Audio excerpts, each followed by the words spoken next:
waxaan u malaynaa odayaashaas martida ah oo ka yimiday gobolladii ay joogeen una yimid nabadda waa soo dhaweynaynaa laakiin wax yaraan rabaa inaan meesha uga daro nabadda ay ka soo dooneen meeshaan ogna iima muuqato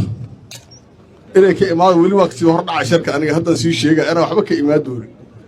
ninka meesha jooga wuxuu yidhi habartaan dhaqaana meel biyana ku dhali mee xasan meel nabad looga taliyaa ka u maleemaayo inuu saldhig u naqon doono ninka ay ku xiran tahay nabadda soomaaliyana hadda maanta waa asiga eedda cidda qaadaysa haddii wanaag ay tahay oo sharaf iyo nabad iyo wanaag lagu kala tagana ninkay u tahay magaca waa asiga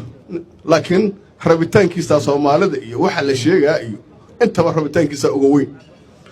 waa ku mahadsantihiin maadaama aad soo safarteen oo u soo safarteen nabad iyo heshiisiin in ay Soomaaliyu gaarto annaguna waa idinku garab taagannahay waana sugaynaa wixii ka soo baxa musharaxiinta kale oo fadhido reer Muqdisho ah waxaan islaayaa haddii xasan nabad ka imaan weyso madaxweynayaashaas meesha kii wadeen tagayaan hawshooda qabsan doonaan kulli adinkana waxaa la idinka rabaa meeshaad joogtaytiin ama iska tagaysiin ama xasanad wax la yeelan doontiin. Assalaamu calaykum waraxmatullaahi wabarakaatuh.